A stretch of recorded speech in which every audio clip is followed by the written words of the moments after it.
Hello everyone. आज का आपका टॉपिक है दौर्बल्य या जनरल डिएबिलिटी। तो हम बार बार दौर्बल्य की बात करते रहते हैं, शरीर में दुर्बलता आ जाती है, दौर्बल्य आ जाता है, उसको ही हम मॉडर्न में जनरल डिएबिलिटी कहते हैं। तो देख लेते हैं ये क्या है अकॉर्डिंग टू मॉडर्न, और फिर इसका हम आयुर्वेदिक ट्रीटमेंट भी पढ़ेंगे, ठीक है ना। तो डेफिनेशन की बात करते हैं। Sorry.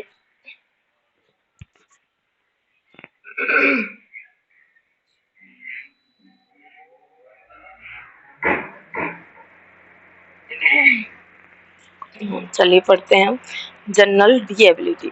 General debility means lack of strength in a person में जब भी ऐसे बोलता है ना, ताकत की कमी हो रही है, कमजोरी आ रही है, वही क्या है? दुर्बलता। नॉर्मली आप बोलते हो ना, मेरे अंदर तो बहुत वीकनेस आ गई है यार, कमजोरी आ गई है, ताकत ही नहीं रही है, तो वही क्या है? जनरल डिएबिलिटी को कुछ बहुत ज्यादा तोप डेफिनेशन थोड़ी होगी इसकी। तो जनरल डिएबिलिटी का मतलब क्या है? Lack of strength in a person is called general debility. General debility is a state of general weakness. वही बोलेंगे क्योंकि है ये जनरल वीकनेस। अगर किसी को देखने को बिल्कुल ऐसे है कि मेरे से उठा नहीं जाता, कोई काम नहीं कर पाता, थोड़ा भी पैदल नहीं चल पाता, धूप में खड़े नहीं रह सकता, तो वो सारी की सारी क्या है? जनरल डिएबिलिटी है। जिसके कारण उसके अंदर क्या क्या सिम्टम देखने को आपको मिल सकते हैं। उस पर्सन को थकान के कारण कई बार पेन होगा, जैसे आपने थोड़ा भी इसको चलाया तो बोलेगा मेरे पैरों में दर्द हो रहा है। फटीग, थकान तो उसको देखने को मिलेगी ही। धीरे धीरे ओल्ड एज आते आते क्या होता है? उसके मसल्स की एट्रोफी होने लग जाती है, क्योंकि मसल्स हैं, मसल्स की जो सेल्स हैं वो धीरे धीरे डेड होने लग जाती हैं। नई जो मसल सेल हैं उनका फॉर्मेशन नहीं होता है, ठीक है ना। जो मायोसिन एक्टिन जो है ना, उनका फॉर्मेशन नहीं होता है, उनकी धीरे धीरे एट्रोफी होने लग जाती है। वेट लॉस होगा उसका, क्योंकि कमजोरी आ रही है तो वेट लॉस होगा। मेमोरी डेफिशिएंसी भी होगी, क्योंकि धीरे धीरे अगर उसके अंदर वीकनेस आ रही है तो उसकी सारी की सारी जो न्यूरॉन्स हैं, मसल्स हैं, वो प्रॉपर काम नहीं करेंगी, तो उसको और क्या होगा? न्यूट्रिशन भी बॉडी को प्रॉपर नहीं मिल रहा है, तो जो उसकी शॉर्ट टर्म मेमोरी है, लॉन्ग टर्म मेमोरी है, वो लॉन्ग टर्म मेमोरी है वो नहीं बन पाएगी। इसीलिए क्या होगा? मेमोरी डेफिशिएंसी होगी। अटेंशन लॉस देखने को मिलेगा। जैसे आप उससे बात कर रहे हो लेकिन उसका ध्यान कहीं और होगा, या अगर सुन भी लेगा तो फिर भूल जाएगा जल्दी ही, तो अटेंटिव नहीं रहेगा, कोई भी चीज़ को ध्यान से नहीं सुन पाएगा, क्योंकि उसका जो ब्लड वॉल्यूम है वो भी बहुत लो रहता है, और ये सारी और जो न्यूरॉन है वो भी प्रॉपर वर्क नहीं करेंगे। तो इन सारी चीज़ों की वजह से उसको क्या है? मेमोरी लॉस, मेमोरी डेफिशिएंसी या अटेंशन लॉस उसके अंदर आपको देखने को मिलेगा, ठीक है। और कैकेक्सिया देखने को मिलेगा। कैकेक्सिया को टर्मिनोलॉजी वीकनेस की ही बोला गया है। एंड फिजिकल डिसेबिलिटी, जब आदमी कमजोर होगा तो क्या वो खुद के काम कर पाएगा? पैदल नहीं चल पाएगा, सीढ़ियाँ नहीं चढ़ पाएगा, कूद नहीं पाएगा, ठीक है, बाइक नहीं चला पाएगा, क्योंकि उसके अंदर इतनी जो है ताकत ही नहीं है, इतनी स्ट्रेंथ ही नहीं है। तो फिजिकल डिसेबिलिटी देखने को मिलेगी आपको उसके अंदर।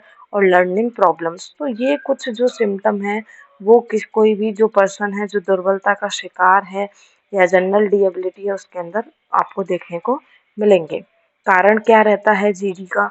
तो माल न्यूट्रिशन, बॉडी को प्रॉपर न्यूट्रिशन ही नहीं मिल रहा है, तो बताइए कहाँ से उसकी मसल्स हैं, कहाँ से ग्रो करेंगी, कहाँ से बोन ग्रो करेंगी? नहीं कर पाएंगी, न्यूट्रिशन नहीं मिल रहा है। ओवर एक्सर्शन, न्यूट्रिशन तो ले रहा है लेकिन काम बहुत ज़्यादा करता है, एक्सरसाइज बहुत ज़्यादा करता है, तो जो भी खाया पिया है वो सारा पच जाता है, बॉडी के लिए कुछ रहता ही नहीं है। तो क्या है? उस वजह से भी उसके अंदर जीडी हो देखने को मिल सकता है। मेंटल स्ट्रेस अगर होगा तो वो कितना भी खा ले, उसका खाया पिया लगेगा नहीं। किसी जैसे डिप्रेशन में चल रहा है, स्ट्रेस में चल रहा है, तो उस वजह से भी क्या है? उस पर्सन को जीडी होगा। विटामिन डेफिशिएंसी उस वजह से होगा। ओबेसिटी, ओबेसिटी में क्या होता है? ओबेसिटी में पर्सन जो बाहर से ही मोटा दिखने लगता है, लेकिन उसकी जो बोन्स हैं वो धीरे धीरे क्या होने लग जाती है? उनकी डेंसिटी कम होने लग जाती है, बोन्स में ऑस्टियोपोरोसिस होने को लग जाता है, तो धीरे धीरे उसके अंदर वीकनेस आने लग जाती है। सेडेंटरी लाइफ स्टाइल, कोई टाइम टेबल ही नहीं है, रात को जाग रहे हैं, दिन में सो रहे हैं, पिज्ज़ा बर्गर खा रहे हैं, तो इनकी वजह से भी क्या होगा, एक टाइम बाद डिएबिलिटी देखने को मिलेगी। थायराइड, रीनल, लीवर, इनमें से किसी एक की डिजीज है तो ये प्रॉपर वर्क नहीं करेंगे तो उसके अंदर हार्मोनल डिस्टरबेंस आपको देखने को मिलेगा। ठीक है। ऑल टाइप ऑफ फीवर, किसी भी तरह बुखार में तो क्या है, कमजोरी आती है रेगुल तो ये सारे जो कारण हैं, इन कारणों की वजह से उसके अंदर जनरल डिएबिलिटी आपको देखने को मिलेगी। अब आपको उसको मैनेजमेंट कराना है, तो मैनेजमेंट कराने के लिए आप क्या करोगे, सिम्टोमेटिक ट्रीटमेंट दोगे उसको। ठीक है। और उसका अगर ब्लड वॉल्यूम लेवल कम हो गया है, डिहाइड्रेशन हो रहा है जिसकी वजह से उसके अंदर मेमोरी डेफिशिएंसी या फिर जो लर्निंग प्रॉब्लम्स हो रही हैं, तो उसके लिए उसको आईवी फ्लूइड दीजिए जिससे उसका ब्लड वॉल्यूम मेंटेन रहे। मल्टीविटामिन के कैप्सूल देने हैं, यानी कि जितनी भी न्यूट्रिटिव चीज़ें हो सकती हैं, जितनी भी उसकी बॉडी को स्ट्रेंथन करने वाली चीज़ें होती हैं, आपको उनका यूज़ करना है। एपेटाइज़र का यूज़ करना है जिससे उसको भूख लगे, ज़्यादा खाए, ज़्यादा खाएगा तो थोड़ा बहुत तो शरीर को लगेगा ना। और डाइजेस्टेंट का यूज़ करना है, यानी कि ऐसा भी नहीं होना चाहिए कि उसकी अग्नि एकदम मान दे, तो आपको ऐसी एपेटाइज़र भी देना है जिससे भूख भी लगे और डाइजेस्टेंट भी देने हैं जिससे उसका खाना इजीली डाइजेस्ट हो जाए। क्लियर है। आयुर्वेद में आप क्या क्या मैनेजमेंट करा सकते हो दुर्बलता के लिए। सबसे पहले तो निदान परिवर्जन, जिस कारण से हो रहा है उस कारण को हटाइए। मधुर बल्य सुपाच्य द्रव्य का प्रयोग करना है जो उसके शरीर को ताकत देने वाली हो, बल देने वाली हो, ऐसी और सुपाच्य जो आसानी से डाइजेस्ट हो जाए, ऐसे द्रव्यों का आपको यूज़ करना है। रसायन वाजीकरण का यूज़ करा सकते हो। पैरों में दर्द है या फिर कोई फटीग है, थकान हो रही है, मसल एट्रोफी हो रही है, वजन कम हो रहा है, तो उन सब में हेल्पफुल रहेगा अभ्यंग। तो अभ्यंग किससे करा सकते हो आप, चंदन बल आलाक्षादि तेल जो कि बल्य होता है, मानारायण तेल जो कि कहीं उसके पेन वेन है उस सब का नाश करेगा। तो इनसे आप उसका क्या करा सकते हो, अभ्यंग करा सकते हो। औषध का यूज़ कर सकते हो, कौन कौन सी, आंवले की, हरीत की, शतावरी, अश्वगंधा, द्राक्षा, खजूर। तो ये सारी वो औषध हैं जो उसको बल तो देंगी देंगी को भी बढ़ाएंगी। Just a second.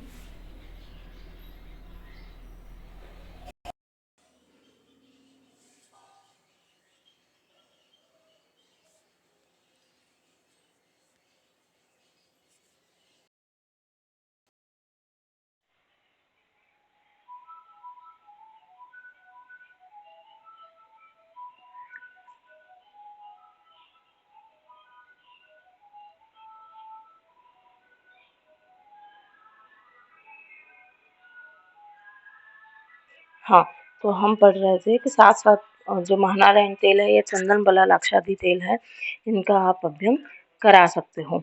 औषध में ये दे सकते हो। अगर पेशेंट आता है तो आप व्यवस्था पत्र या उसके लिए क्या लिखोगे, तो आप लिख सकते हो कि जो दुर्बलता है उसके अंदर इनका योग बना के लिख सकते हो, किस किस का, सिद्ध मकरध्वज ध्वज रस है, अश्वगंधा चूर्ण है, प्रवाल पिष्टी है, ये सारी क्या है, बल्य होंगी, साथ साथ अग्नि को बढ़ाने वाली होंगी। इनका प्रयोग प्रातः और साय मधु से करना है। भोजन के बाद आप उसको अश्वगंधा रिकमेंड कर सकते हो और उसको बोल सकते हो कि आप प्राणायाम या योग कीजिए। तो इस तरीके से आप आयुर्वेद में उसका मैनेजमेंट कर सकते हो। क्लियर है। तो ये जो दुर्बलता है या दौर्बल्य है, जीडी है, ये आपका टॉपिक कंप्लीट होता है।